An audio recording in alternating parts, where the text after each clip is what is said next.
Hello friends, I'm Kaustubh. We are here to discuss the test that you appeared for today.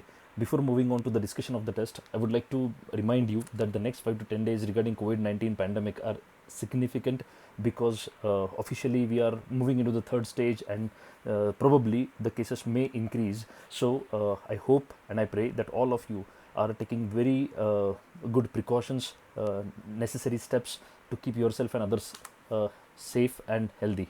Now, I hope that today's test you had a good experience with it. Let us move to the discussion. The first question here, it is about the Indian economy. The first statement here is not correct because in the initial years, say 2014-15, and now also in the past 1 or 2 years, we are lagging behind. China has done better. So first statement is wrong, and the second statement, we are not seventh, we are fifth largest economy. So both the statements are incorrect. Answer is D. Second question, it is about the fiscal parameters of the country. Here also, fiscal deficit has been steadily decreasing for the past 5 years, which is correct statement here. The third statement is also correct. Widening of tax base due to GST improves the tax buoyancy. Now, what is this tax buoyancy? Uh, Tax revenues increase more than proportionately in response to rise in national income or output. So, as the GDP, national income goes on rising, the tax revenues also are expected to rise. And if this happens, the tax revenues increase more than what the proportionately more than what the increase in national income is. This is called tax buoyancy. So here GST is supposed to give you that benefit, right, to our Indian economy, where if the GDP increases by 5%, the tax revenue should increase by more than that percentage, right? So 1 and 3 are correct. Second, indirect taxes constitute larger share than direct in India's gross tax revenue. This is incorrect. It is direct taxes are more. Though the difference between the two is not very significant, but still direct taxes should be here. They constitute larger share.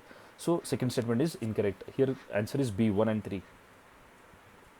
Third question, with reference to government expenditure, extra budgetary resources. Now, what are these? These are the expenditure incurred by central PSUs that are given separately in the expenditure budget. So, it is statement one. So, financial liabilities, right? Financial liabilities that are raised by public sector undertakings. These are called extra budgetary resources. That is why answer is A. Question number 4, economic survey, trust as a public good. So here it speaks about trust as public good. The point is, economics survey, when you speak about it, uh, it focuses majorly on improving or increasing the trust in the players which operate in the economy.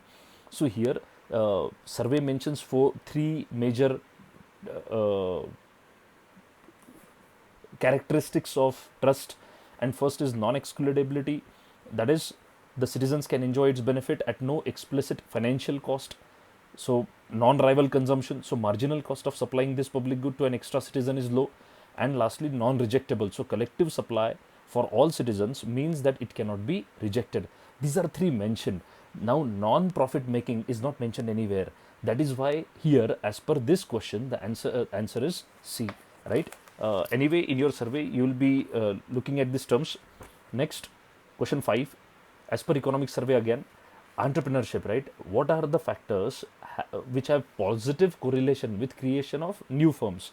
So here market access is good. You give access, better firms will come up or more firms can come up. So one is correct. Number of colleges, they will lead to better supply of human capital, trained manpower, skilled manpower. So that is also correct. But distance from large centers, rather the distance has to be low. If the distance increases, the probability of startups coming up will go down. You have seen that in India also, startup ecosystem has been prominent in Hyderabad, Bangalore, Pune, or other Mumbai. So this is large centers. They give that agglomeration effect. They give that benefit of all the factors of production being available there at a lower cost. So answer here is B, 1 and 3. Next question is question number 6. When we speak about question number 6, it speaks about the impact that GST implementation may have on various parameters in the economy, or benefits of implementation of GST. So first, reduction in turnaround time for trucks, it is good. This is a result of GST implementation. Statement 3, substantial increase in effective tax incidence on majority of commodities. Before that, second, increased formalization of economy. this is going to happen, right? That because of implementation of GST, many of the businesses or activities, economic activities which were not hitherto under the tax base have come, registered themselves, come into the economic structure, formal economic structure. So formalization will increase, but substantial increase in effective tax incidence. Now, what is tax incidence? Tax incidence is tax burden. Now, GST's main benefit is it reduces the tax burden, right? And this incidence, you should understand that this tax incidence or burden is also related to elasticity of supply and demand. So, for example, if demand is inelastic, this means, for example, alcohol or cigarette, people are addicted to it. Even if the rates increase, the demand doesn't get affected. So here what happens is consumer bear the tax. Here tax incidence will be put on consumers. If the demand is elastic, you raise the prices and people, the demand shrinks. So here the producer will take the tax burden. You have to understand this relationship between elasticity and tax burden or tax incidence. Now coming back to the question, GST, what does it do to the tax burden? It is believed that because of the cascading impact is removed, so the tax incidence or burden reduces, not increases. So this point here, third point, is not correct. Answer is A, 1 and 2 only. Question number 7. Which of the following diseases affect livestock productivity? So foot and mouth disease. Foot and mouth disease, it is bovine, cattle. It affects the cattle. Blisters are formed, especially in their mouth, and then the blisters burst, and the animal may become, or that part or organ may become lame. So this is a very viral infectious disease. So foot and mouth is true. Brucellosis is a bacterial disease. Brucellosis, this spreads because of use of unpasteurized or raw milk. So here it is also called as Malta fever, Mediterranean fever, or undulant fever. Sorry, undulant fever. It's a zoonotic, very very infectious again. So this is also brucellosis is also correct. And then the third, PPR, this is more common in goats and sheep. It is called ovine, OVINE, ovine rinderpest. Ovine rinderpest, it is also called as goat plague. So all three are correct because the question speaks about livestock productivity and meat production, right? So all three are correct here. Answer is D. Question number 8, INSAT. Now what is this? This is like this is study in India program. This INSAT is like an exam which is for foreigners, but Asian and African foreigners, uh, and it comes under the study in India program. So this is eighth question. A is the answer. Ninth question, there's a term called under this uh, national technical textiles mission. Now technical textiles means what? Textiles are the textiles which are for non-aesthetic purposes, so functional textiles. These are basically designed for certain performing certain functions. So that is a primary criteria, not aesthetics. So here firefighting, bulletproof vehicle covers, carbon fibers, it's all correct. So all four again, D is the answer. Question number 10, it is about willful defaulters. Here the answer is B, 2 only. Why? What is wrong in first statement? Willful defaulters are all persons or entities which have not paid the loan back in stipulated time. Not exactly. Not paid the loan back. This much is correct. Beyond this, it is despite the ability to repay it. So these are the people who are people or entities which have not paid the loan back despite having the ability to pay it back, right? So these are willful defaulters. So here to only aggregate outstanding amount, that is correct. Second statement is correct. There's no problem here. Question number 11, which of the following factors gave China comparative advantage? Now, if you look at the comparative study of economies and especially exports of India and China, you will find that always we tend to believe, or that is a general perception, that China has comparative advantage vis-a-vis India in all aspects of economic performance. But that is not correct. If you take primary products, there are multiple areas where India is more price competitive. India is better than China. However, when it comes to manufactured products, and wherever these products are part of the global value addition chain network, right, this network thing, so here China does a more better role, right? So a more diversified basket of exports, this is true for both. Deeper penetration of in low and middle income countries, this is true for India also, because India has had a very good relationship with African countries also. So problem is higher degree of integration with global value addition chain. This is the comparative advantage of China, especially vis-a-vis the with respect to the manufactured sector or manufacturing sector or manufactured goods, right? Question number 12. Now here, this is about India's foreign trade since 1991. Here, both the statements are incorrect, right? Answer is D. Why India's share in global merchandise exports has grown at more than 10% per annum. See, here what is important since 1991, that is important here. It has increased more than 10%. Now, that itself you read and you feel that something's wrong here. Second, India's imports of goods and services have grown faster than exports. So, not exactly. Services have been faster in exports than imports. So, somehow both the statements do not add up. Answer is D, neither one nor two. Question number 13. Not a mode of disinvestment pursued. See, basically, when we speak about disinvestment, all these mentioned are correct because they are asking you not a mode, right? But here, all five, whatever are mentioned, are modes of disinvestment followed by government. Strategic disinvestment is ownership or management is given up by the public sector enterprise to private sector. So this is strategic disinvestment. Minority stake sell, that is what government does routinely. So where you do not compromise with the ownership or management. So 85% stake hota and now it is 81%, right? It is minority stake sell. Then exchange traded funds, when here the definition is government divests stake in various PSUs across diverse sectors through a single offering. So there are a group of PSUs, and disinvestment is done across the sector, across various sectors, in all this in a single stake sell. So that is ETF through exchange traded funds. Lastly, monetization of assets. This is also explained. Now, this is not a very good way of doing disinvestment, but that is what the government of India is doing now, because the target 40,000 crore target they had set something, and it's sadly 1,000 or something they have done. So there's a huge gap in what was targeted and what they have achieved in last 8 months in the last financial year. So what the government is looking at is now monetization of assets. So central PSUs have a lot of assets which are not monetized, and now through sell of such assets, that may be predominantly land. So in through this also disinvestment funds are raised. And lastly, it is buyback of shares.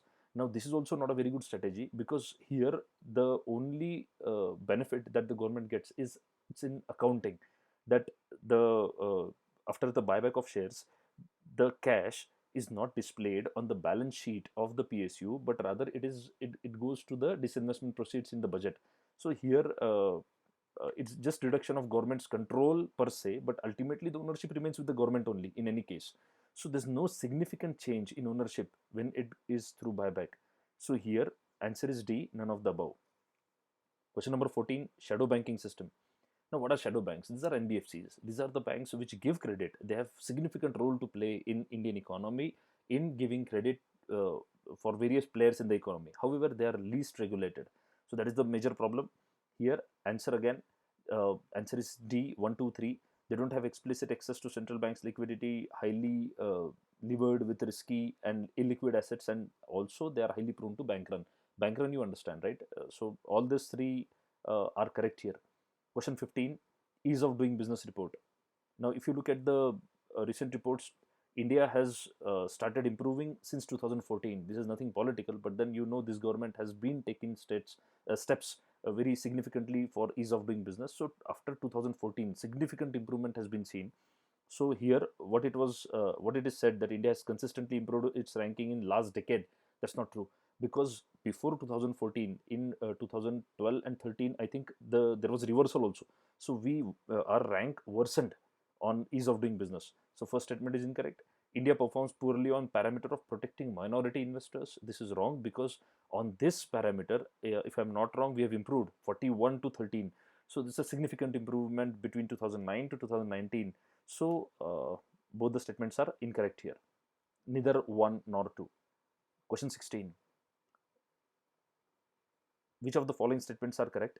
India is now second largest manufacturer of mobile phones. This is true. We have overtaken USA, and we are second after China now in overall the growth rate was nearly 8% in exports of mobile phones in India. Majority of Indian exports consist of unskilled labor intensive merchandise rather than capital intensive. This is wrong, because this is the biggest criticism of our export. Our export is majorly capital based, and the sectors which we should be exporting more, for example, capital intensive sectors like even leather or textiles, they are not doing that well. So second statement is wrong. Answer is A only. A, one only. Question 17, twin deficit problem. When we speak about 17, this twin deficit, you must have heard about this in the context of many countries, not only India but also the pigs, the countries which are in news because of coronavirus, unfortunately, right? Portugal, Spain, Italy, and Greece. So here coronavirus is not in all four, but then this pigs is reference to those countries in the Europe. And twin deficit is what it is: fiscal deficit, and it is associated with fiscal deficit, it is current account balance, so current account deficit. So twin deficit problem is fiscal deficit and current account deficit. This means your government is spending more than it is earning, plus your economy is importing more than it is exporting.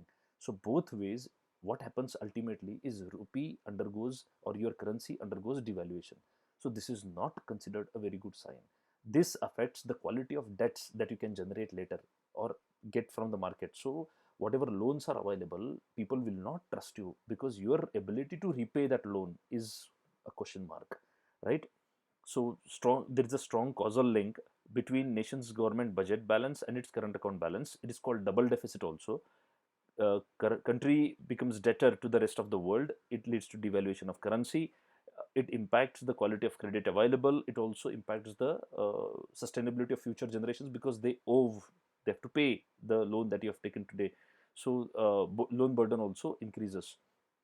Answer is D, 1 and 4, fiscal deficit and current account deficit.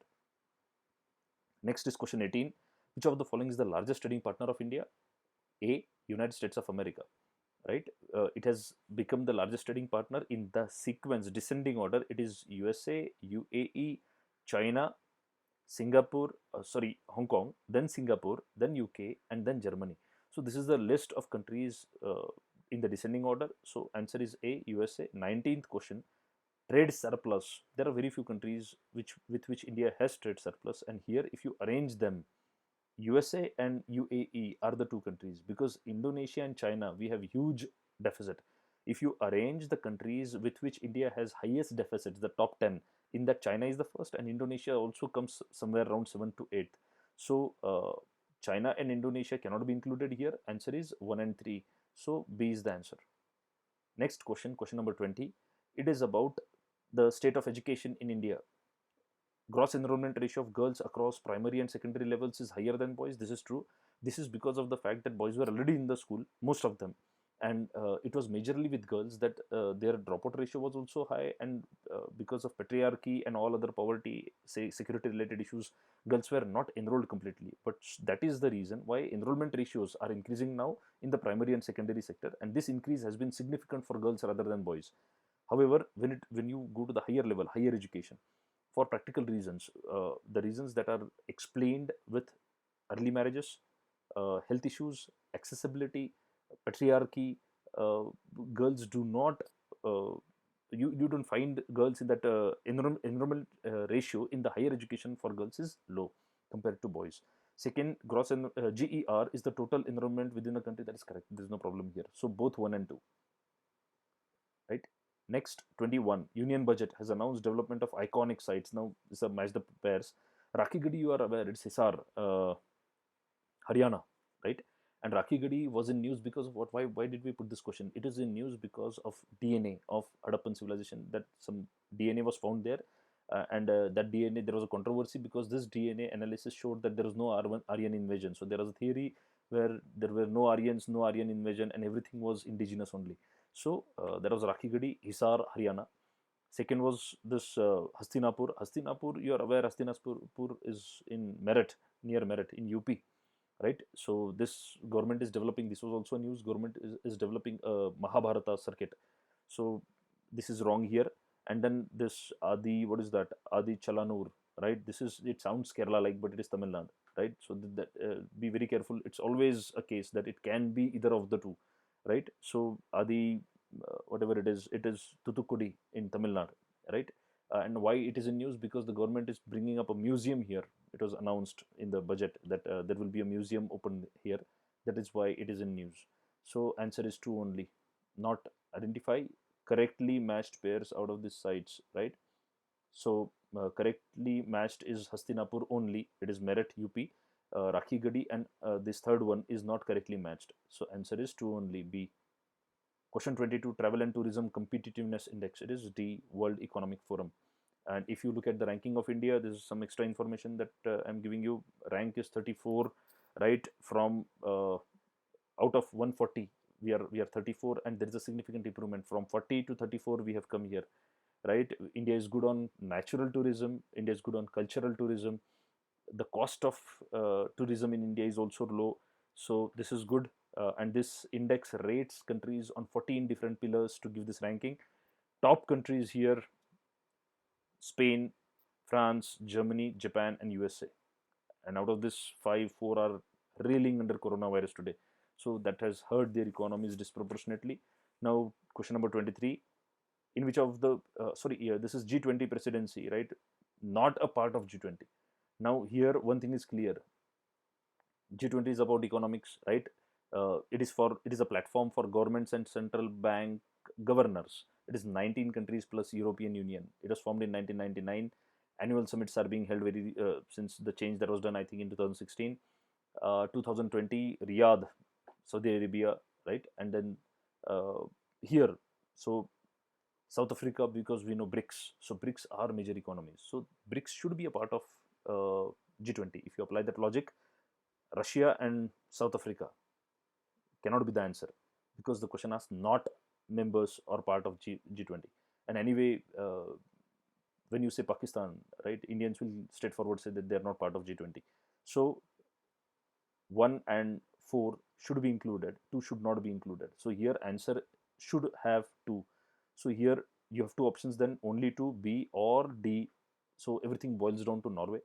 Now you must be aware that there was a controversy regarding Norway. Norway was demanding membership, and Norway has a developed economy. However, it is not a member of G20. So here answer is D, 2 and 3 only. Question number 24. International Platform on Sustainable Finance. Now what is this? India is a founding member. Yes, India is a founding member. It was founded by European Union, or EU launched it. It was to stimulate investments and redirect the capital flows towards climate change objectives, right? Founder, the if you see the founders of this platform, nearly one half of global CO2 emissions they contribute, right? So first statement is correct. Second, only contains public bodies and institutions, corporates are not included. That is also true. So both 1 and 2, C is the answer. Question number 25. Pradhan Mantri Kisan Samman Nidhi scheme. It is a centrally sponsored scheme. Now, it's a small catch here. When you say centrally sponsored and when you say central sector schemes, this is two different terminology. Centrally sponsored, this means center and state both contribute. 100% central contribution, it is central sector scheme.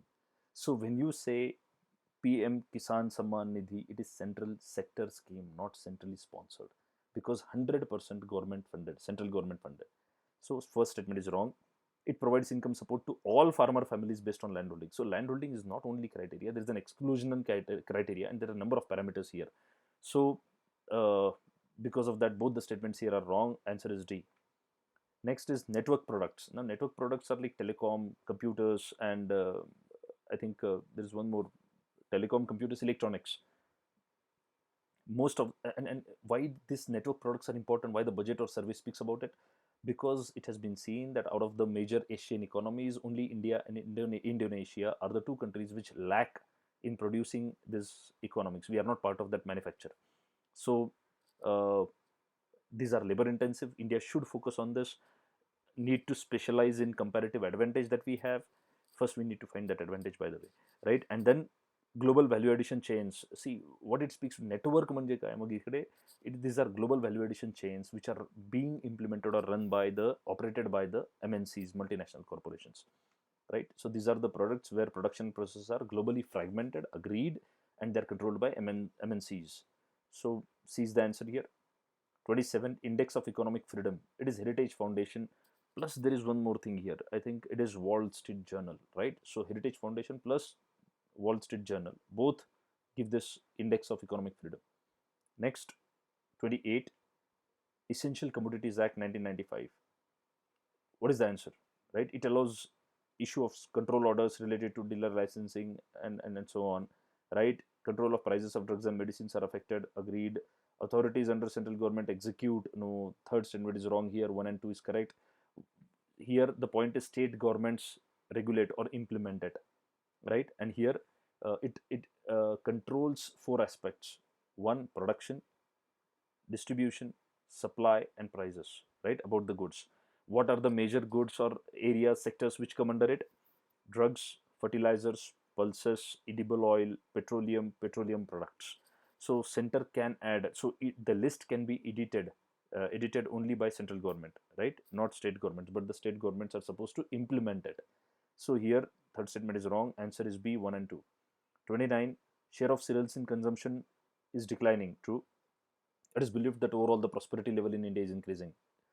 As the prosperity or income of people goes on increasing, the first reflection that you can see it is on their food habits. The money that they spend on food goes on decreasing as proportionate to income, one. And second, the money that is spent on cereals or rather protein rich foods increases and carbohydrates decreases, cereals decreases. So here share of cereals in consumption expenditure of households is declining. It is true. Production of cereals is continuously increasing for the last decade. True. Yes. Every year we are setting records, right? And third, government policy of food management has had significant impact on these both trends. Agreed. So in all three statements are correct. Answer is D, 1, 2, 3. Question number 30. CPI has seen continuous decline in the last 5 years. Not at all. You must be reading newspapers. CPI is increasing, especially last year CPI is increasing. Presently also CPI has shown upward trend. So first statement is wrong. Recent trends of CPI and WPI show divergence from each other. Yes, it is true. This divergence between CPI and WPI is because of what? It is because of the basket, what is included. So WPI gives more weight to manufactured goods. Food items have more weight in CPI, right? That is why if food inflation increases, CPI goes on increasing, whereas WPI may go decreasing also. It is possible.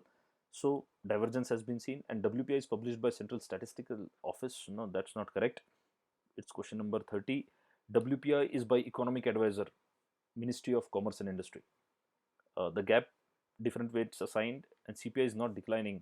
CPI is rather increasing presently. So here the answer is C, 2 only. Question 31.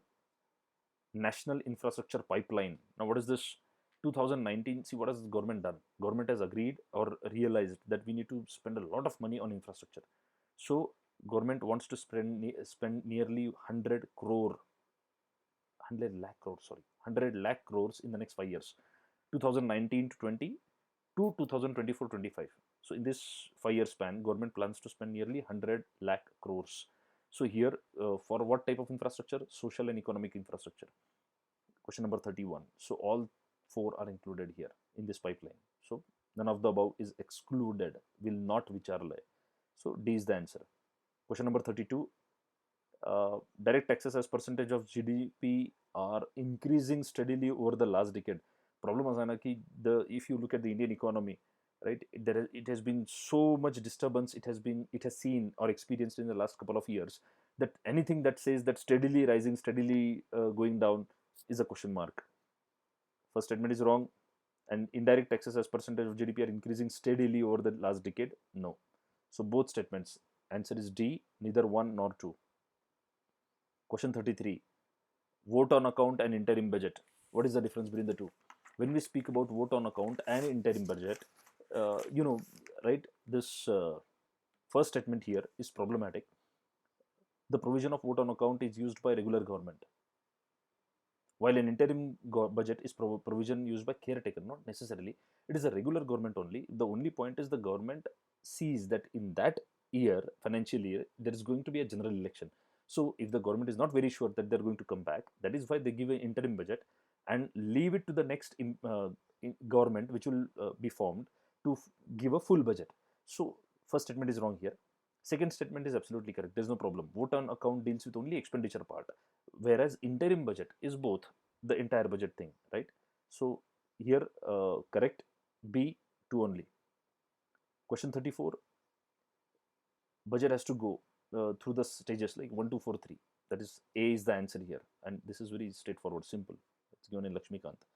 Question 35, what are correct? Now, Department of Financial Services under Ministry of Finance is responsible for preparation of Union budget. No, it is Economic Affairs under the Ministry of Finance, right? Not Financial Services, Economic Affairs, Department of Economic Affairs. That should be the first statement. So, first statement is wrong here. Second, all the disbursements made from public account. Now, you know, public account can be operated by, or it is operated by executive action. So, parliamentary appropriation is not that sanction is not allowed or required. It's not necessary every time the money is taken off from PAC. So here, neither 1 nor 2. D is the answer. 36. Which of the following does not come under direct taxes collected and approved by central government? Professional tax. Professional tax is levied and collected by the state governments. So answer is A.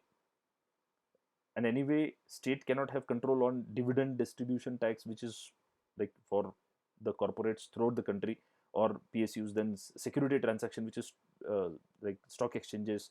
Minimum alternate tax, again it is associated with the companies. So all this cannot be in the hands of state government. So this is central only. Professional tax is in the hands of state government. Question 37. Social service expenditure. Expenditure on healthcare as percentage of GDP has steadily increased over the last 5 years. As per the answer given here, it is correct statement. However, when I saw the trends, there is a bit debate over these things, because again, it's not steady increase or steady decrease. It's fluctuating, right? Overall trend is yes, it is increasing, and now after this corona, definitely it will increase. Expenditure on education has steadily declined. No, health and education are priority. This government is taking them seriously. So first statement is right, second statement is wrong as far as this question is concerned. Question 38. What is Nishtha? Nishtha, whatever is given here, that description in front of Nishtha is the description that should be for Dhruva. But then what is Nishtha then? Nishtha is National Initiative for School Heads Teachers Holistic Advancement. It is run by Department of School Education and Literacy. It is at the elementary stage. It's world's largest teacher training program. What is Dhruv? It's named after the Dhruv Tara pole star, right? It is Prime Minister or Pradhan Mantri. Innovative learning program. It is run by Ministry of HRD. And Dhruv description is statement 1. To identify and encourage talented students to enrich their skills and knowledge, right? So I hope you got the answer. Answer is D, neither 1 nor 2. 39. Periodic labor force survey. Again, here proportion of salaried workers has increased. Yes, it's true. Proportion of casual labor has decreased. This is also true. Formalization. And proportion of self-employed category of workers has increased. No, it has decreased. So here, proportion of self-employed fell from 47.7% to 34.7%. So third statement is wrong here. Answer is A, 1 and 2 only. You will be surprised. This is the same survey which told us that the level of unemployment is nearly the highest in the last 45 years. Then how do you justify proportion of salaried workers has increased and casualization has gone down?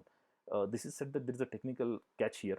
The numerator has not increased. I mean, it is because of the denominator effect, right? That overall employment is shrinking. That is why the salaried employment in it sees a jump, right? So statistics do lie.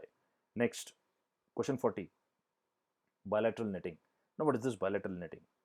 Before that, let us understand that what is this? What is the present method that is being followed? Existing method is called gross netting. Gross netting. What is it? It is the settlement process of derivative contracts in India. Settlement process of derivative contracts. Now, what does bilateral netting? It's a global standard, and now we are shifting, right, from gross netting to bilateral netting. What are the benefits? It will cut down the bank's risk exposure. It allows banks to release more money into the financial system. The payables and receivables are netted off. So less amount of money has to be kept as collateral, right? Payables and receivables, they're netted off. Provides more accurate picture of a company's financial position, its solvency and liquidity status or liquidity risk. So in present context, this gross netting, what is the problem? More collateral used to be kept. There was more systemic risk associated with it. Now the credit risk and the regulatory capital or burden for the banks will reduce. So here, if you see bilateral netting, it is an improvement over the present gross netting system. And here the correct statement is 1. Because India will be the first country to bring such legislation? No, it is a global standard. We are late in going for bilateral netting. So second statement is incorrect. Third, though it is investor friendly, it will increase the regulatory capital burden on banks. No, it is wrong. It is going to bring it down. So answer is A, 1 only. Question 41, Nirvik. Now what is this Nirvik? It has a very nice full form. Niryat Rin Vikas Yojana. So it's for export, right? Provides enhanced insurance cover and reduces premium for small exporters. It is also called as Export Credit Insurance Scheme, ECIS. Up to 90% of principal and interest is insured. At present, it is up to 60% only. So this is an improvement. This Nirvik takes it to 90%. Clear? So it is an export insurance scheme. Answer is A. 42. Quantum technologies. Now, quantum technologies are based on principles like superimposition and entanglement. Yes, they are. We've discussed it in class. Statement 2. The mission will be set up under the control of Niti Aayog. No, it is Department of Science and Tech. Right? This national mission, NMQTA, it's 8,000 crore rupees, right? And these are to be spent in next 5 years. And this is by Department of Science and Technology. What is superimposition and entanglement? By the way, we had discussed this. I'll just explain in short. When we speak about superimposition, it is the conventional computers, zeros and ones. Superimposition creates layers where zeros and ones can be superimposed. This imposition of data or storage in superimposed form allows the exponential rate of increase in activities or performance of the computer. So these are exponentially an exponential increase, not linear increase, right? So zeros and ones. What is entanglement? Entanglement is the quantum state of the system is definite, but not of the parts. This means the quantum state of one part of the entire system is entangled with quantum state of another part. So you cannot identify the effect or study one part in isolation. However, the quantum state of the entire system is definite, it is stable, but the system's parts are entangled among themselves, right? So this is called quantum entanglement. Next, 43. So here the answer is A. 43. Uh, in the present budget, what has government done? Proposed to enable private sector to build data centers in India. It will significantly increase India's demand for electricity. Agreed, because the data centers are they require very low temperature, huge energy consumption will be required for the servers. So step this is first is correct.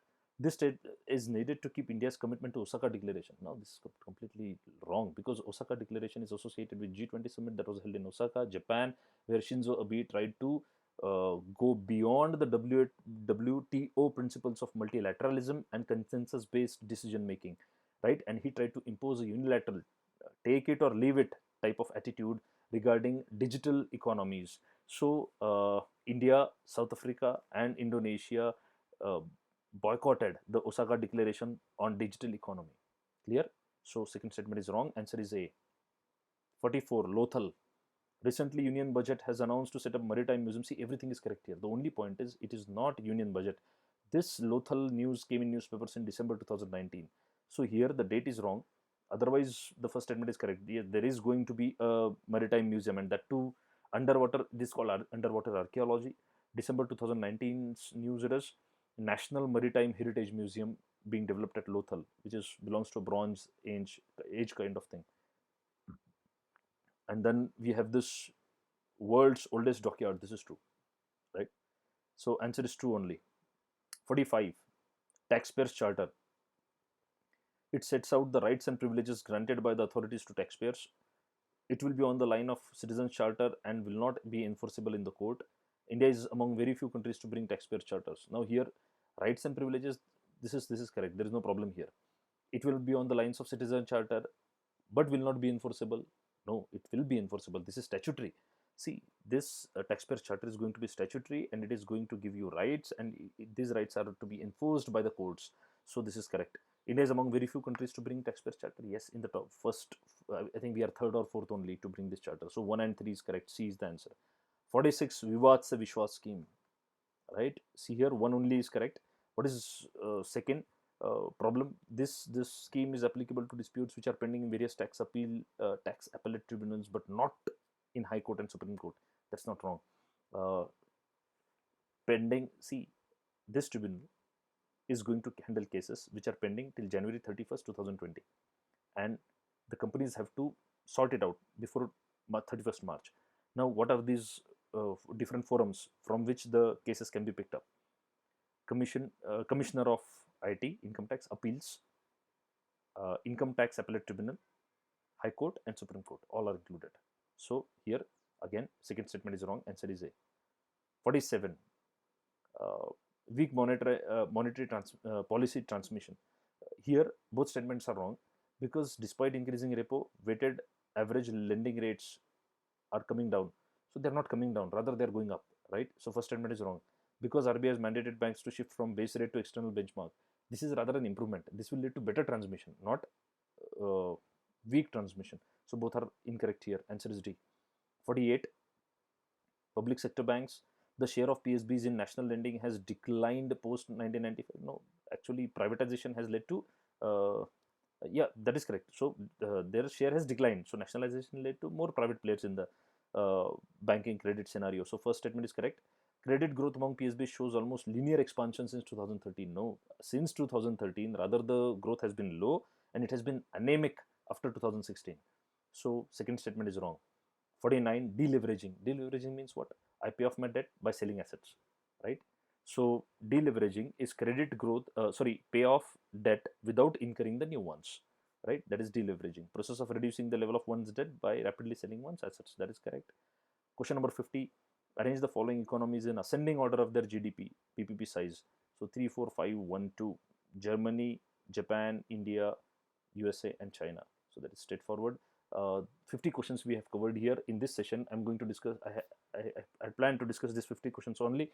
The next 50 will be discussed in the second part, which will be uploaded very soon after this, right? Happy studying, stay healthy, stay safe. Thank you.